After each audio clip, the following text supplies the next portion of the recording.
أعوذ بالله من الشيطان الرجيم بسم الله الرحمن الرحيم والذين لا يشهدون الزور وإذا مروا باللغو مروا كراما والذين إذا ذكروا بآيات ربهم لم يخروا عليها صما وعميانا۔ رحمان کے بندے وہ ہیں جو جھوٹی گواہی نہیں دیتے، اور جب وہ کسی بیہودہ چیز سے گزرتے ہیں تو وہ شریفانہ گزر جاتے ہیں۔ اور رحمان کے بندے وہ ہیں جب انہیں ان کے رب کی آیات سے نصیحت کی جاتی ہے تو وہ ان آیات پر بہرے اور اندھے ہو کر نہیں آتے۔ رحمان کے بندے وہ ہیں جو جھوٹی گواہی نہیں دیتے، اور جب وہ بیہودہ چیز سے گزرتے ہیں تو شریفانہ گزر جاتے ہیں، اور جب انہیں ان کے رب کی آیات سے نصیحت کی جاتی ہے تو وہ ان پر بہرے اور اندھے ہو کر نہیں پڑتے۔ کل جیسے عرض کیا کہ اس آیت میں ایک نصیحت ہم سب کو یہ ہے کہ اللہ یہ چاہتے ہیں کہ میرے بندے کسی درجے میں جھوٹ کے مرتکب نہ بنیں، نہ گواہی دے کر، اور نہ معاملات میں، اور نہ معاشرت میں، نہ کاروبار میں، اور ایک مقدار کی تفصیل کے ساتھ اس کو ذکر کیا۔ البتہ ایک حدیث باقی ہے اسی ضمن میں کہ اللہ کے رسول علیہ السلام نے ارشاد فرمایا کہ قیامت کے میدان میں 3 لوگوں کی طرف اللہ تبارک تعالیٰ نظر رحمت نہیں فرمائیں گے، اور ان کو اللہ تبارک و تعالیٰ پاک نہیں کریں گے، اور ان کے لیے دردناک عذاب ہوگا۔ 3 وعید ہے۔ اللہ تبارک تعالیٰ نظر رحمت نہیں فرمائیں گے، انہیں پاک نہیں کریں گے، اور ان کے لیے دردناک عذاب ہے۔ رسول اللہ صلی اللہ علیہ وسلم نے اس کی وضاحت وہ کون لوگ ہیں آپ نے فرمایا المسبل، المنان، المنفق سلعتہ بحلف کاذب۔ وہ 3 لوگ یا 3 قسم کی صفات رکھنے والے لوگ۔ ایک ہے اپنے پائجامہ، اپنے پینٹ، اپنی لنگی، اپنے عربی کرتے کو ٹخنوں سے نیچے لٹکانے والا۔ یہ ایک ایسا موہ ہے کہ اس میں کوئی فائدہ نہیں ہے۔ پائجامہ اگر ایک آدمی ٹخنے سے نیچے لٹکائے اور ایک آدمی گھٹی سے اوپر پائجامہ رکھے، ان دونوں کی شکل صورت میں بھی کوئی فرق نہیں۔ اور اب تو معاشرے میں بھی کہ ایک آدمی پائجامہ ٹخنے سے نیچے لٹکائے تو ذرا یہ ماڈرن ہے، اور پائجامہ ٹخنے سے اوپر رکھے کہ یہ ایک دم 1400 سال پرانا آدمی ہے، ایسا بھی سمجھنے کا لوگوں کا مزاج ختم ہو گیا ہے۔ ایک ایسا گناہ ہے کہ جس کا وبال بڑا خطرناک ہے۔ آپ علیہ السلام نے یہ فرمایا کہ جو پائجامہ ٹخنوں سے نیچے لٹکتا ہے وہ آدمی جہنم میں۔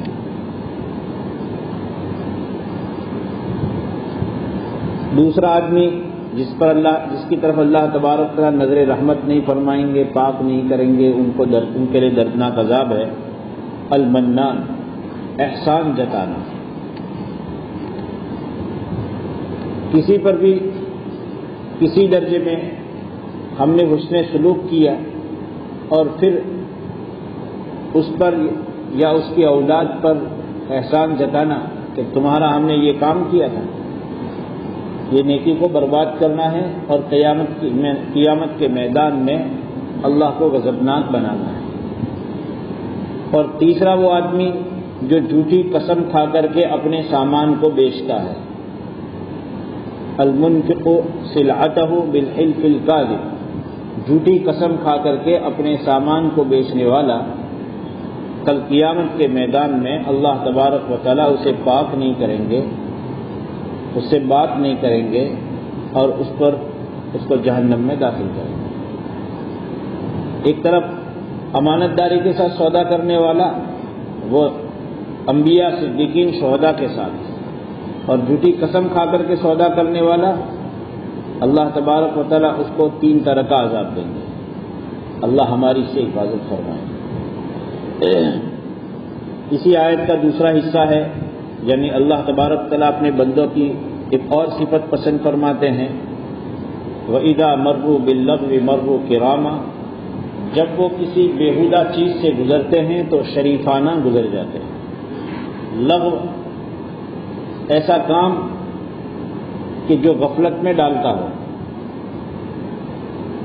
جو ہمیں اپنے فرض منصبی سے بے پرواہ کر دے، چاہے وہ کوئی کام ہو، چاہے کوئی بات ہو، چاہے کوئی چیز ہو، اس کو کہا جاتا ہے لغو۔ یعنی اللہ تبارک و تعالیٰ یہ چاہتے ہیں کہ میرے مومن بندے اور میرے خاص بندے وہ ہوں کہ جو ایسی بیہودہ اور فضولیات اور لغویات میں نہیں پڑتے۔ اس لیے حدیث میں اللہ کے رسول علیہ الصلوۃ والسلام نے ارشاد فرمایا، من حسن اسلام المرء ترکہ ما لا یعنی، مومن کے اسلام کی خوبی یہ ہے کہ وہ لا یعنی کو چھوڑ دے۔ لا یعنی مطلب کہ ایسا کام کہ جس سے دنیا کا دین کا کوئی فائدہ نہیں ہے، ایسے کام میں مبتلا ہونا، ایسے کام میں پڑنا، یہ مومن کی اسلام کی خوبی نہیں ہے۔ محدثین نے احادیث کو جو جمع فرمایا، ان ہزاروں اور لاکھوں احادیث میں سے جن 5 حدیثوں کو چنا ہے کہ ان 5 حدیث پر کوئی آدمی عمل کر لے تو اس کے لیے پورے دین پر عمل آسان ہو جاتا ہے، ان میں ایک حدیث یہ بھی ہے، من حسن اسلام المرء ترکہ ما لا یعنی، جو بے فائدہ چیز ہے، جس کام میں دنیا کا بھی فائدہ نہیں ہے، جس کام میں دین کا بھی فائدہ نہیں ہے۔ دنیا کے فائدے کے لیے تو معیار یہ رہے گا کہ پھر شریعت اس کی اجازت دیتی ہو، یعنی شریعت نے دنیا کے جن فائدوں کی اجازت دی ہے وہ فائدہ بھی اس کو حاصل نہیں، اور آخرت کا بھی فائدہ نہیں۔ ایسے کام کو کرنا یہ مومن کی اسلام کی خوبی نہیں ہے، بلکہ اسلام کی خوبی ہے کہ اس کام کو چھوڑ دو۔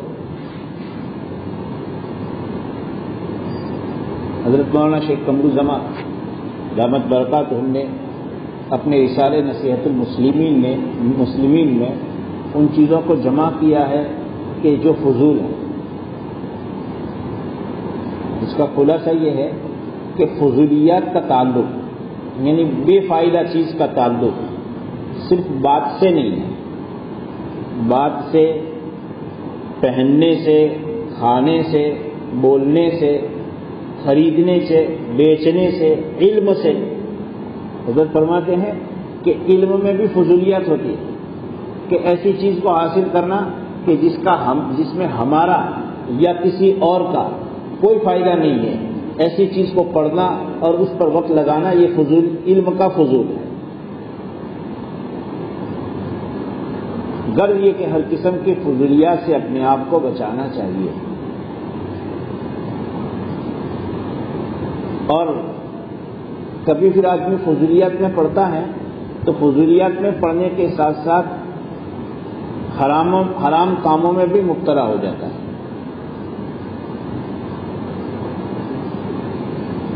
مطلب مثال کہ ایک آدمی ایسی موسیقی کے پیچھے پڑ جائے، ایسے سنگیت کے پیچھے پڑ جائے کہ جس کی وجہ سے وہ اپنے فرض منصبی سے بے پرواہ ہو جائے۔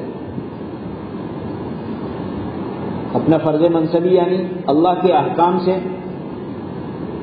اور اللہ تبارک و تعالیٰ نے ہر انسان پر اس کے بیوی بچوں کا، اس کے ماں باپ کا، اور جن جن کا نفقہ کھانا پینا اس کے ذمے ہے، ان کے حقوق رکھے ہیں، کہ ایسی چیزوں کے پیچھے پڑ کر کے ان کے حق سے بھی بے پرواہ ہو جائے۔ یہ فضول ہے اور جو آخرت کو نقصان پہنچانے والا کام ہے۔ حضرت حسن بصری رحمۃ اللہ علیہ فرماتے ہیں کل ما شغلک عن ذکر اللہ، ہر وہ چیز جو تجھے اللہ کی یاد سے بے پرواہ بنا دے، چاہے وہ قصے کہانیاں کی چیزیں ہوں، چاہے وہ کھیل کود کا سامان ہو، یہ سب کا سب لہو ہے اور فضول ہے۔ چنانچہ ان فضولیات میں ایک چیز ہے، اللہ کے رسول علیہ الصلاۃ والسلام نے ہم سب کو منع فرمایا کہ نہا رسول اللہ صلی اللہ علیہ وسلم عن السمر بعد العشاء۔ پہلے زمانے میں یہ ہوتا تھا کہ لوگوں کو جھوٹی اور بناوٹی کہانیاں سننے سنانے کا ایک ماحول چلتا تھا، چوپالوں پر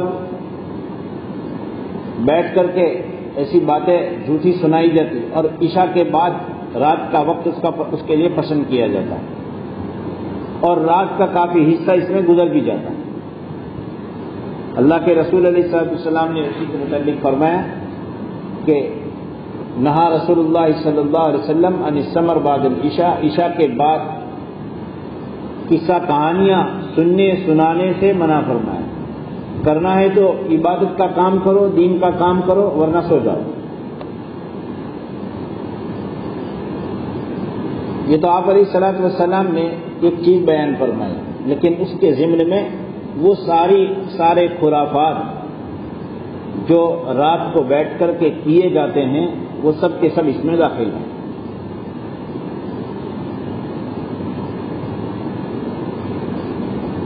گپ شپ کرنا، مجلس بازی کرنا،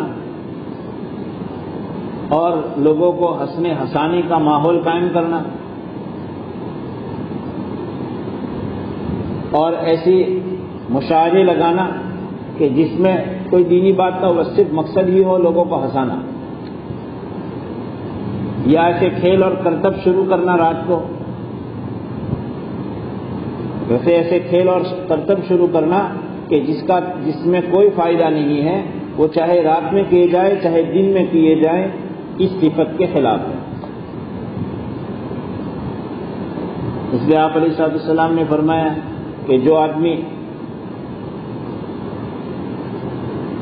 ان کھیلوں میں پڑتا ہے، چورس کے کھیلنے میں لگ جائے اور تاش میں پڑ جائے،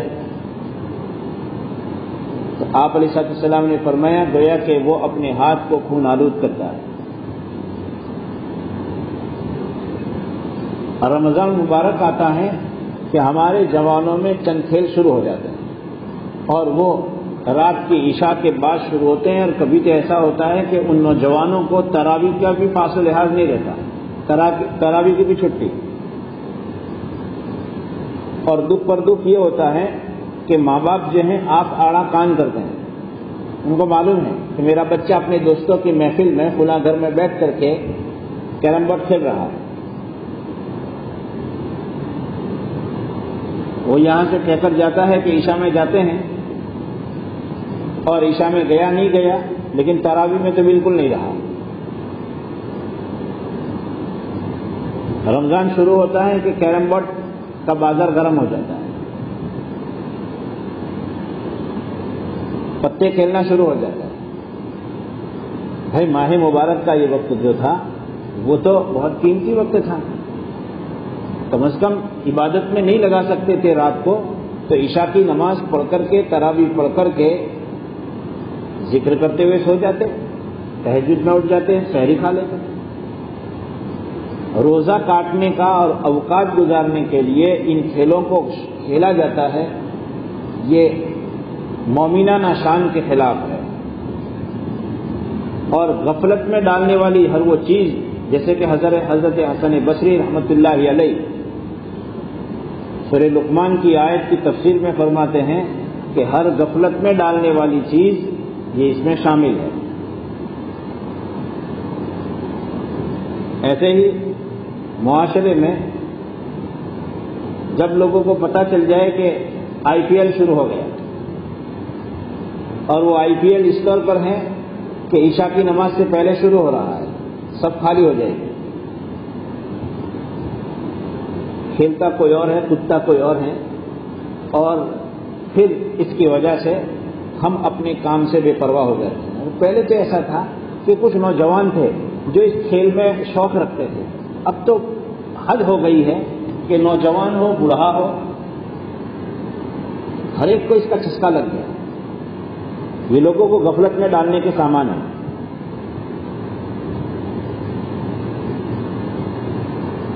اللہ تبارک و تعالیٰ اس اصل حقیقت کو جانتے ہیں. یہ ایک طرح کی سازش ہے یہودیوں کی. وہ اسلام کے مٹانے کی پوری تیاری میں سب کر رہے ہیں اور لوگوں کو لگا دیا کھیلوں پر.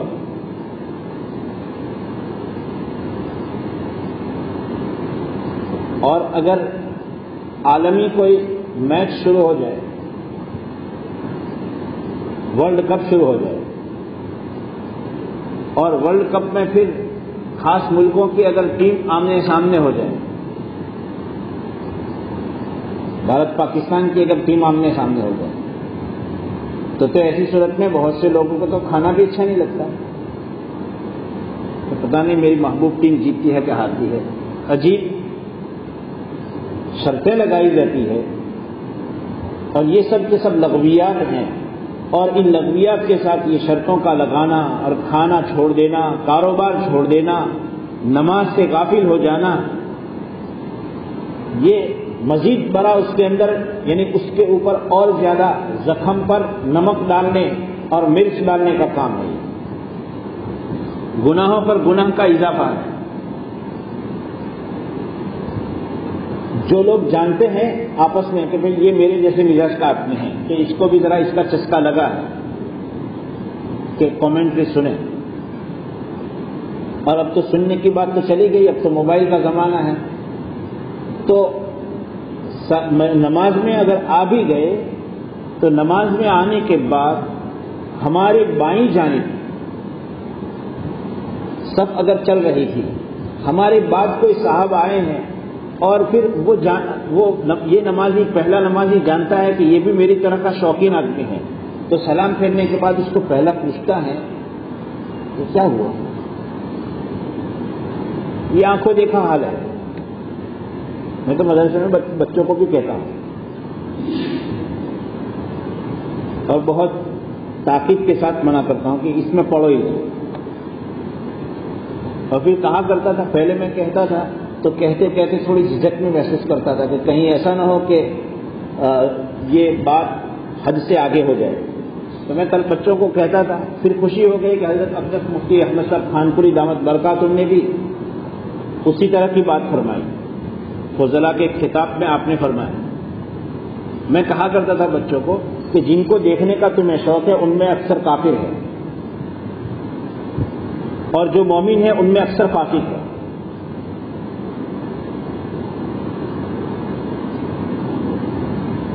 اللہ ماشاء اللہ ایک دکھ کا بات آدمی بچ گیا تو بچ گیا، ورنہ وہ کافر ہے اکثر، اور جو کافر نہیں مومن ہیں ان مومنوں میں اکثر فاسق ہیں. سرے چوک نماز قضا ہوتی ہے اور وہ میدان چھوڑتا نہیں ہے.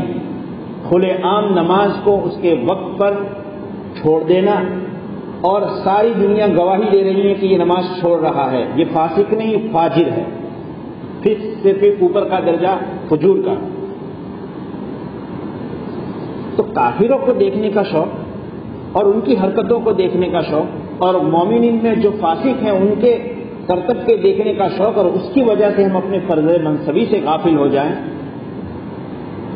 اس کی ایمان اجازت نہیں دیتا. یہ من حسن اسلام المرء ترکہ ما لا یعنیہ میں شامل ہے. حضرت اقدس مفتی احمد صاحب نے تو اس پر ایک آیت بھی پیش فرمائی کہ وَلَا تَرْكَنُوا إِلَى الَّذِينَ ظَلَمُوا فَتَمَسَّكُمُ النَّارُ. ظالموں کی طرف جھکاؤ نہ رکھو کہ کہیں تمہیں بھی آگ پکڑ لے گی. جو اس کو دیکھنے کا شوق رکھتا ہے وہ بھی غفلت میں پڑ جاتا ہے، جو اس کو کھیلنے کا شوق رکھتا ہے وہ بھی غفلت میں پڑ جاتا ہے. دھیمے دھیمے آگے بڑھتے ہیں. اس لیے جسمانی ورزش کی اسلام نے اجازت دی ہے، بلکہ اجازت نے المؤمن القوی خیر من المؤمن الضعیف فرمایا، طاقتور مومن کمزور مومن سے پسندیدہ ہے۔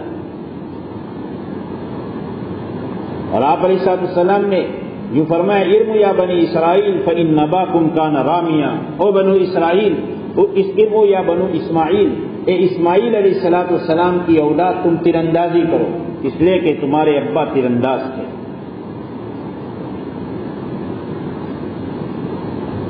ایسی چیز جو جسمانی ورزش، جسمانی طاقت کو فائدہ دیتی ہے اور ہمارے اپنے فرائض میں، چاہے وہ حقوق اللہ کی قبیل سے فرائض ہوں یا حقوق العباد کے فرائض ہوں، اس میں نقصان نہیں دیتی ہے، اس چیز کی اجازت ہے۔ لیکن اسکرین پر بیٹھ کر کے دیکھتے رہنا، اس میں کون سی جسمانی طاقت بننے والی ہے؟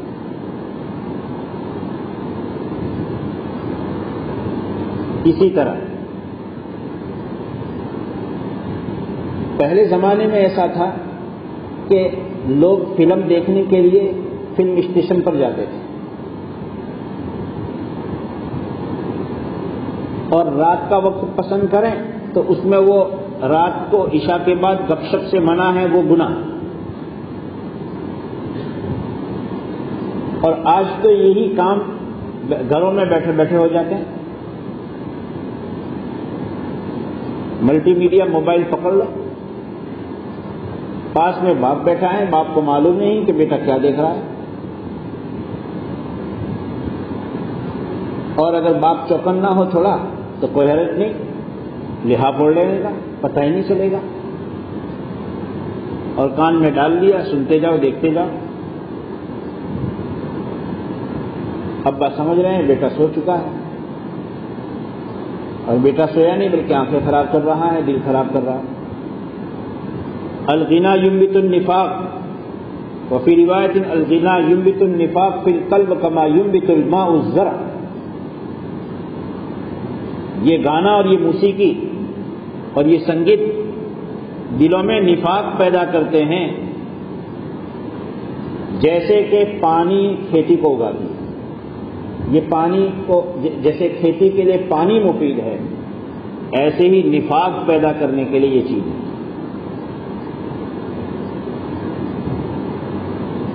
اس لیے ہمارے بہت سے بزرگوں نے اس گانا بجنے اور اس سنگیت کے لیے بہت سخت باتیں ارشاد فرمائی ہے کہ یہ سنگیت جو بجتا ہے اور اس کے سننے کے جو شوق رکھتے ہیں، فرماتے ہیں کہ یہ زنا کا پیش خیمہ ہے، زنا کا پہلا قدم ہے۔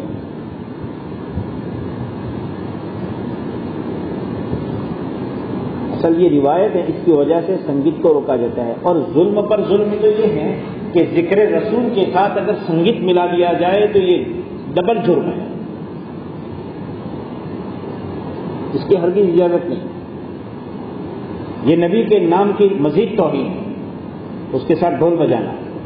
آپ علیہ السلام فرماتے ہیں کہ اللہ تبارک و تعالیٰ نے مجھے پورے عالم کے لیے رحمت بنا کر بھیجا ہے، اور مجھے اس کام کے لیے بھیجا ہے کہ ایسے ڈھول تماشے کے جو آلات اور اوزار ہیں ان تمام کو مٹانے کے لیے اللہ تبارک و تعالیٰ نے مجھے بھیجا ہے۔ جس چیز کو نبی مٹانے آئے تھے، نبی علیہ السلام کے پیارے نام کے ساتھ اسی چیز کو شروع کیا گیا۔ یہ کتنے دکھ کی بات ہے۔ اور پھر دکھ بالائے دکھ کی بات اس وقت ہوتی ہے جبکہ ایک آدمی روزے اقدس پر حاضر ہو اور وہاں اپنی مووی بنائے، سیلفی لے، ویڈیو کاپ بنائے، تاکہ لوگوں کو بتائے کہ میں روزے اقدس پر حاضر ہوا۔ لوگوں کو اگر بتانا ہے تو نبی علیہ السلام کے متعلق ہمارا عقیدہ ہے کہ اللہ کے رسول علیہ السلام ارشاد فرماتے ہیں، جب میرے سامنے آ کر کے کوئی مجھے سلام پیش کرتا ہے تو اللہ تبارک تعالیٰ میری روح کو لوٹاتے ہیں، میں خود سنتا ہوں، اس کا جواب دیتا ہوں، اور جب دور سے مجھے سلام پیش کیا جاتا ہے تو اللہ سبحانہ و تعالیٰ نے فرشتوں کو مقرر فرمایا ہے جو اس سلام کو سن کر کے مجھ تک پہنچاتے ہیں، میں اس کا جواب دیتا ہوں۔ ہمارا عقیدہ ہے کہ نبی علیہ الصلوۃ والسلام نے دنیا کی ایک زندگی اللہ تبارک و تعالیٰ نے ہر انسان کو محدود دی ہے، وہ دنیا کی آپ زندگی پوری فرما کر کے اپنی برزخی زندگی میں دنیا سے پردہ مرنے والے جتنے لوگ ہیں ان میں سب سے اعلیٰ درجے کی اگر حیات اگر کسی کو دی گئی ہے وہ محمد عربی صلی اللہ علیہ وسلم کو دی ہے، لیکن برزخی زندگی ہے، آپ اپنی قبر میں زندہ ہیں۔ نبی علیہ الصلوۃ والسلام کا فرمان ہے کہ اللہ تبارک و تعالیٰ نے انبیاء کے جسموں کو زمین پر حرام کیا ہے کہ وہ انبیاء کے جسموں کو کھائے۔ آپ اپنے جسد اطہر کے ساتھ، پاک بدن کے ساتھ، اپنے روزہ مبارک میں اور قبر مبارک میں برزخی زندگی جو اللہ نے سب سے اعلیٰ درجے کی آپ کو دی ہے اس کے ساتھ زندہ ہے۔ ان ویڈیو کو بنا کر کے گویا ہم نبی کو شاہد بنا رہے ہیں کہ کل قیامت کے میدان میں آپ گواہی دینا کہ آپ نے تو فرمایا تھا کہ تصویر حرام ہے، میں تصویر کھینچ رہا ہوں، آپ اللہ کے سامنے میدان محشر میں گواہ ہیں۔ یہ سب فضول ہے، لغویات ہیں۔ جن گناہوں کو الگ الگ جگہ پر مخصوص جگہوں پر پہلے لوگ کر سکتے تھے، وہ سارے گناہ جو ہیں ایک اسمارٹ فون میں اور نیٹ والے فون میں آ گئے۔ پہلے تو آدمی ذرا فلم اسٹیشن پر جائے دیکھنے کے لیے تو ذرا جاتے اور آتے بھی لوگوں سے ڈرتا تھا کہ پتہ نہیں لوگ مجھے دیکھ جائیں گے، اور اب تو وہ ٹینشن بھی نہیں۔ اس لیے ان فضولیات سے بچنے کی تاکید جو اللہ تبارک تعالیٰ فرما رہے ہیں، اور اللہ چاہتے ہیں کہ میرے بندوں میں ان فضولیات میں پڑھنے کا وصف نہ رہے۔ کیوں؟ اس لیے کہ یہ ہمیں اپنے اصل کام سے بے پرواہ بنانے والی چیز ہے، اور اللہ یہ نہیں چاہتے ہیں کہ میرے بندے اس میں پڑھیں۔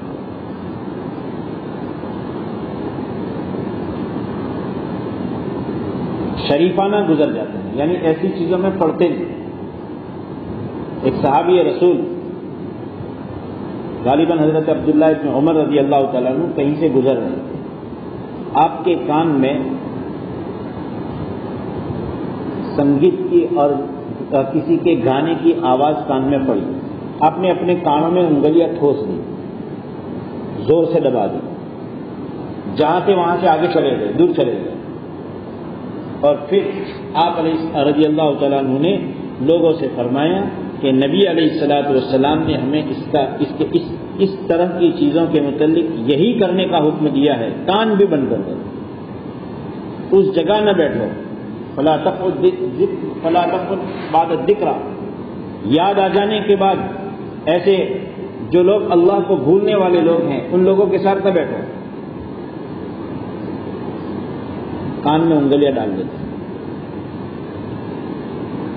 یہ سننا بھی غفلت پیدا کرتا ہے، بلکہ بعض ماہرین نے تو یہ بیان کیا کہ یہ سنگیت جو ہے کسی آدمی کو دوسری تمام چیزوں سے بچائے رکھا جائے اور یہ سنگیت سنتا رہے، یہ آٹومیٹکلی اپنے ماں باپ کا نافرمان بن جائے گا۔ یہ بے خیالی میں ہم سمجھتے نہیں کہ اس میں کیا پلایا جا رہا ہے، لیکن یہ جو اس کی رنکار جو چلتی ہے، اس کے ساتھ ساتھ میں یہ اس رنکار میں بے خیالی میں، بے خبری میں اپنے رب سے غفلت اور اپنے ماں باپ کے ساتھ بد اخلاقی کرنے کا یہ مسمرزم ہو رہا ہے۔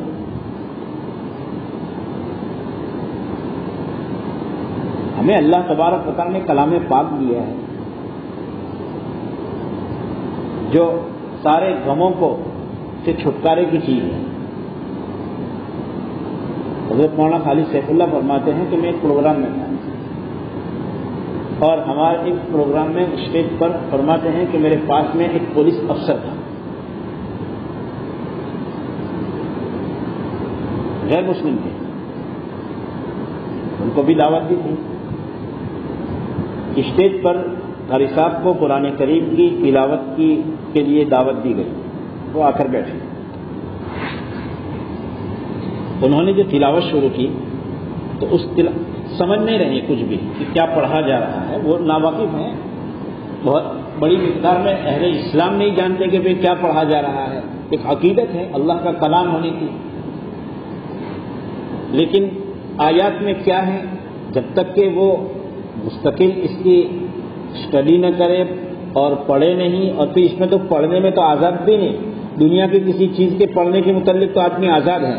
یہاں تو قرآن میں تو ہم بندھے ہوئے ہیں کہ قرآن کو سمجھنے کے لیے اہل قرآن سے سیکھنا ہوگا، جو واقع میں قرآن کے جانکار لوگ ہیں. تو خیر وہ آدمی وہ پولیس کمشنر سمجھتا کچھ بھی نہیں تھا، لیکن تلاوت شروع ہو گئی. تو تلاوت کے شروع ہونے سے تھوڑی دیر پر ان پر اثر ہونا شروع ہوا. اور اثر ہونا شروع ہوا تو وہ اپنے جیب کو کھنگالنے لگے کہ جیب میں رومال ہے یا نہیں ہے. کسی کو بڑے آدمی تھے اس لیے ان کی حرکت سے کوئی سمجھ گیا تو ان کا آدمی آ کر تو اس کو کہا کہ ذرا رومال دے دو. تو اس نے رومال دیا، اس نے سر پر رومال باندھا اور بہت دھیان سے سننے لگ گئے. اور پھر جب ان کو اسٹیج پر بولنے کے لیے دعوت دی گئی تو انہوں نے کہا کہ میں ایک ریکویسٹ آپ لوگوں سے یہ کروں گا، اور مولانا کو کہا کہ مولانا سے میں درخواست کروں گا کہ ذرا میری اس میں مدد کریں کہ یہ جو قاری صاحب نے قرآن پڑھا ہے اور میں تو نہیں سمجھ رہا تھا کیا پڑھ رہے تھے، لیکن میں نے اپنی پوری زندگی میں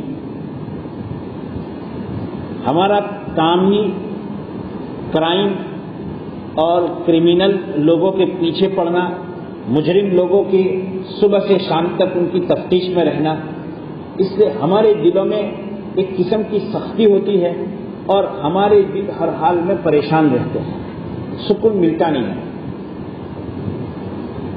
آج ان کے پڑھنے سے جو مجھے سکون ملا ہے، میری اپنی لائف میں میرے اپنی پوری زندگی میں مجھے کبھی سکون نہیں ملا.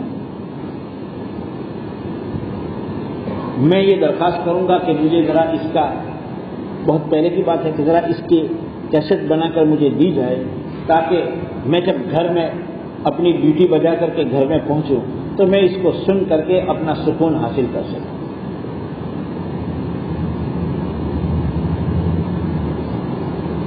اس لیے اللہ تبارک و تعالیٰ نے ہمیں بہت بڑی دولت دی ہے.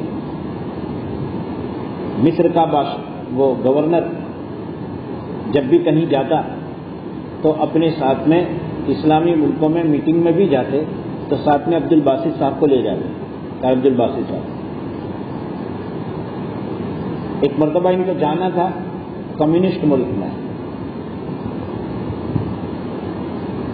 اور عبد الباسط صاحب کو یہ کہا کہ آپ کو ہمارے ساتھ چلنا ہے اور فلاں ملک میں جانا ہے. تو ان کو حیرانی ہوئی کہ کسی اسلامی ملک میں جاتے اور وہاں مجھے لے جاتے تو سامنے اہل اسلام ہوتے، ان میں کچھ جانکار لوگ ہوتے، میں پڑھتا، ان کو فائدہ ہوتا، ان کو اچھا لگتا. ایک ایسے دہریہ کمیونسٹ ملک میں کہ جو قرآن کو مانتا ہی نہیں، بلکہ کسی مذہب کو نہیں مانتا، اور وہاں پھر مجھے کہیں گے کہ پڑھو. بات یہی ہوئی، وہاں مجلس لگی تو کہا کہ پہلے پڑھو. وہ کہتے ہیں میں پورے سفر میں سوچتا رہا کہ جب کہیں گے تو پڑھوں گا کیا. تو پھر میرے دل میں بات یہ آئی کہ وہی آیات پڑھوں گا کہ عمر فاروق جیسا سخت دل جو اپنی بہن کو مارتے ہوئے بھی جھجک محسوس نہ کرے زمانے جاہلیت میں. ان کو جو آیت ان کے سامنے پڑھی گئی تھی اور ان کا دل موم ہو گیا تھا، وہی آیت پڑھوں گا. واقعی میں ایسا ہی ہوا. کمیونسٹوں کی صف لگی ہوئی تھی مجلس کے پوری، اور مصر کے حاکم نے یوں کہا کہ قاری صاحب پڑھو. انہوں نے وہی طٰہٰ مَا أَنزَلْنَا عَلَيْكَ الْقُرْآنَ لِتَشْقَىٰ إِلَّا تَذْكِرَةً لِمَن يَخْشَىٰ تَنزِيلًا مِّمَّنْ خَلَقَ الْأَرْضَ وَالسَّمَاوَاتِ الْعُلَىٰ الرَّحْمَٰنُ عَلَى الْعَرْشِ اسْتَوَىٰ. آیات پڑھنا شروع کی. قاری صاحب فرماتے ہیں تھوڑی دیر کے بعد میں آنکھ کھول کر کے دیکھا تو ان میں بہت سے وہ تھے کمیونسٹ لوگ دہریے ناستک جو یوں مانتے ہیں کہ دنیا میں کوئی بنانے والا نہیں اور کوئی چلانے والا نہیں، آٹومیٹک چلتا ہے. تم نے بہت سے کے چہروں پر آنسو کی لڑی تھی. تو اللہ نے بہت عظیم دولت ہمیں دی ہے، سننے کے لیے یہی قرآن ہے. اس کو سنیں. ان گانوں کی چیزوں کے پیچھے پڑنے کی ضرورت نہیں ہے. نبی علیہ الصلوۃ والسلام نے یہ ارشاد فرمایا کہ گانے والی باندیوں کو، پہلے زمانے میں باندیاں ملتی تھی، آج گانے کے آلات اور اوزار ملتے ہیں. گانے والی باندیوں کو خریدنا اور بیچنا کا کام نہ کرو، اس لیے کہ ان میں کوئی برکت نہیں اور ان کی قیمت حرام ہے، ان کی آمدنی حرام ہے. آج اگر کوئی شخص ان چیزوں کو خریدتا ہے، جیسے آج موبائل اسی لیے خریدتا ہے کہ میں ذرا اس کے ذریعے سے نیٹ چالو کر کے انٹرنیٹ کے ذریعے سے یہ بہت سی چیزیں سن سکوں، تو اس کے خریدنے میں بھی کوئی برکت نہیں. قرآن سنیے اور قرآن کو پڑھیے. یہ دوسری چیزیں غفلت میں ڈالنے والی چیز ہیں، اور قرآن جو ہے رب سے نزدیک کرنے والی چیز ہے. تو اللہ تبارک تعالیٰ فرماتے ہیں کہ رحمان کے بندے وہ ہیں جو جھوٹی گواہی نہیں دیتے، اور رحمان کے بندے وہ ہیں جو بیہودہ چیزوں سے گزر جب پڑ جاتا ہے تو وہ ان سے شریفانہ گزر جاتے ہیں. شریفانہ گزر جانے کا مطلب یہ ہے کہ ان سے اپنے آپ کو، اپنے دامن کو مکمل طور پر بچا کر گزر جاتے ہیں. اس میں بالکل پڑنا نہیں چاہیے. اور جہاں ہم اپنے آپ کو بچائیں تو ہمیں اس کی فکر رکھنی چاہیے کہ ہم اپنے بچوں کو ایسے آلات اور اوزار خرید کر کے دیے ہیں تو وہ ان سے غلط قسم کا استعمال نہ کریں. آپ ہم سے زیادہ جانتے ہیں، بہت سی ہماری بیٹیاں جو ہے اگر وہ اسلام چھوڑ کر اور مسلمان لڑکے کو چھوڑ کر کسی اور کے ساتھ میں اور غیر مذہب کے ساتھ میں اور پھر مذہب چھوڑنے والی بنی ہیں تو اس میں اس موبائل کا ایک بڑا رول رہا ہے.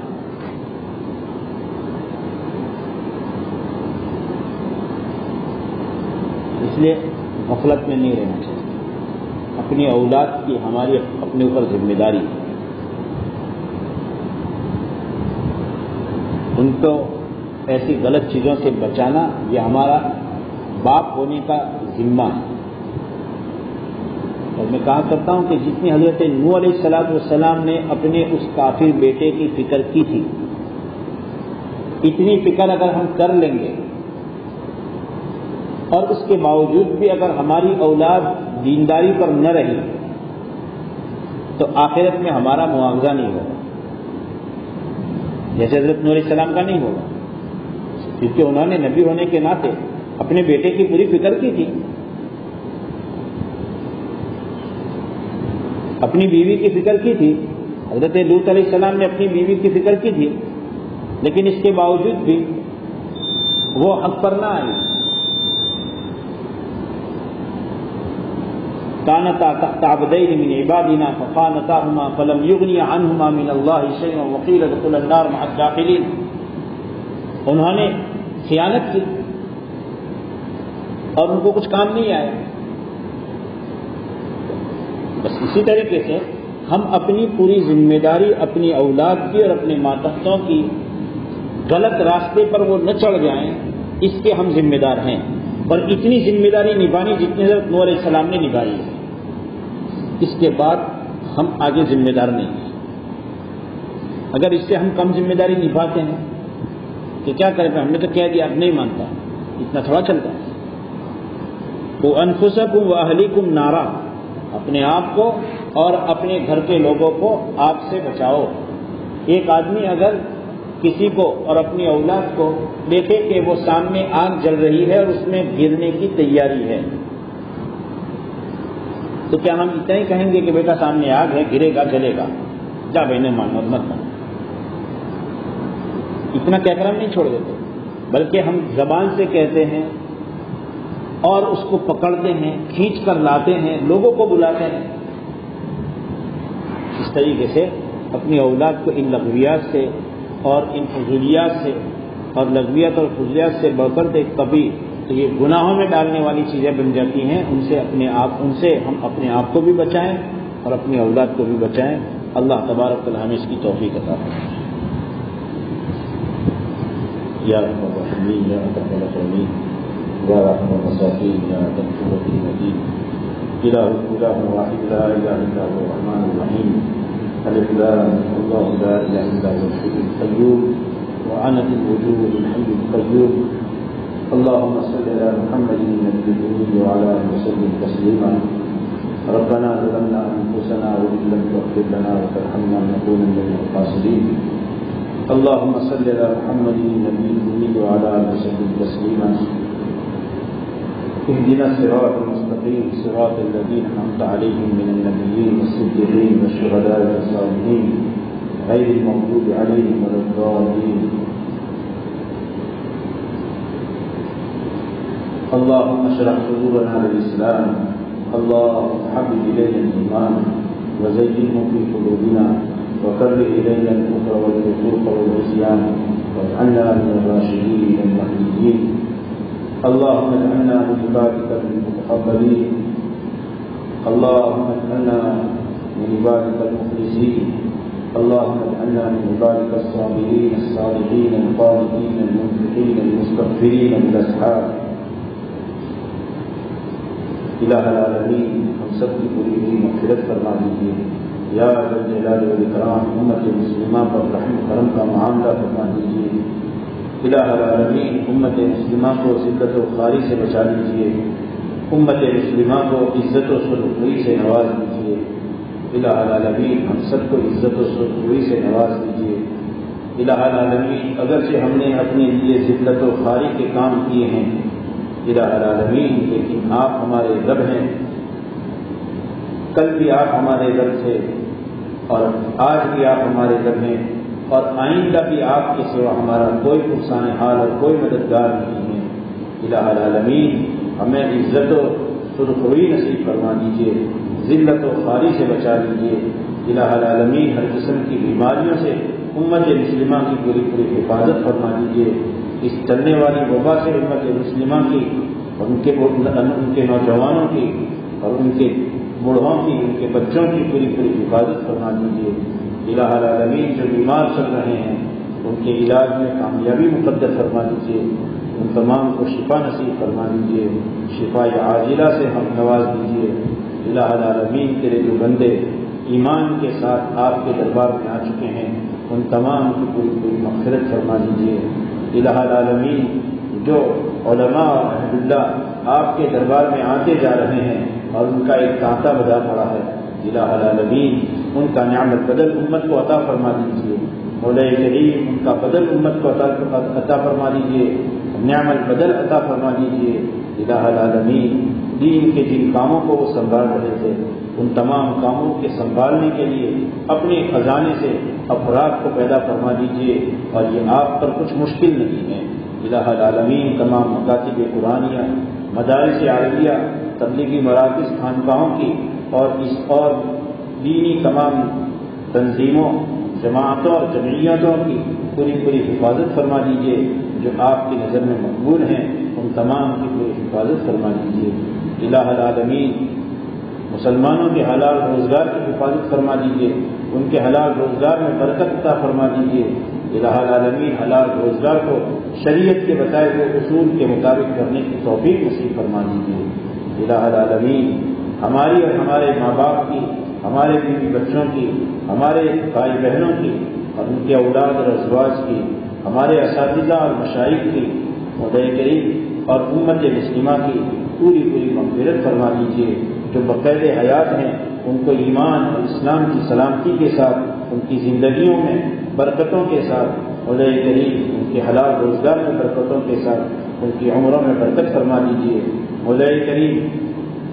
اور جو پردہ فرما چکے ہیں مولا کریم ان کی قبر کو جنت کا باغ بنا دیجیے الہ العالمین۔ جو قیدوں میں ناحق طور پر محفوظ ہیں ان کے لیے عزت کے ساتھ رہائی کی شکلیں اور صورتیں پیدا فرما دیجیے مولا کریم۔ جو تیرے بندے تیرے نام کو بلند کرنے کی وجہ سے پکڑے گئے ہیں۔ مولا کریم محض وہ تیرے ماننے والے اور تیرے بول کو بالا کرنے والے تھے، اس وجہ سے انہیں کسی بہانے سے پکڑا گیا ہے۔ مولا کریم ان تمام کے لیے عزت اور سرخری کے ساتھ چھٹکارے کا معاملہ، چھٹکارے کے اسباب کو مہیا فرما دیجیے اور چھٹکارے کو مقدر فرما دیجیے۔ الہ العالمین ہم سب کو گناہوں سے چھٹکارا نصیب فرما دیجیے۔ الہ العالمین اپنی توفیق کو شامل حال فرما دیجیے کہ ہم گناہوں سے بچیں۔ مولا کریم اپنی توفیق کو شامل حال فرما دیجیے کہ ہم نیکیوں کو بجا لائیں۔ مولا کریم توفیق کو شامل حال فرما دیجیے کہ ہم بےہودگی سے بچیں۔ مولا کریم لغویات سے بچیں، فضولیات سے بچیں، جھوٹ سے بچیں۔ مولا کریم صفات ایمانیہ سے ہم سب کو آراستہ فرما دیجیے۔ مولا کریم رضائل سے ہمیں پاک اور صاف فرما دیجیے۔ حسد، بغض، کینہ، عداوت سے مولا کریم اور دل کی جلن سے ہمیں پاک اور صاف فرما دیجیے۔ مولا کریم مومن کی اچھی حالت کو دیکھ کر کے دل میں خوشی پیدا ہو، ایسی صفات ہمارے اندر پیدا فرما دیجیے۔ الہ العالمین جو مانگا وہ بھی نصیب فرما دیجیے، جو مانگنا چاہیے نہیں مانگ سکے اپنے خزانے غیب سے عطا فرما دیجیے۔ جن لوگوں نے ہم کو دعا کے لیے کہا ہے، لکھا ہے، متوقع ہیں، جن کا ہم پر ایمانی، علمی، جانی، مالی کسی طرح کا احسان ہے، ان تمام کی تمام دنیاوی جائز تمناؤں کو پورا فرما دیجیے، اخروی ضرورتوں کو پورا فرما دیجیے۔ مولا کریم ہمیں اپنے سے اور اپنے دین سے سچی اور پکی محبت نصیب فرما دیجیے۔ الہ العالمین ہمارے نبی علیہ السلام نے جتنی خیر آپ سے مانگی ہیں، ہم اپنے لیے اور پوری امت مسلمہ کے لیے مانگتے ہیں، وہ خیر نصیب فرما دیجیے۔ جن برائیوں سے پناہ چاہی ہیں ہمارے پوری امت مسلمہ کو پناہ کلی نصیب فرما دیجیے۔ وصلی اللہ علیہ محمد وآلہ وصحبہ اجمعین۔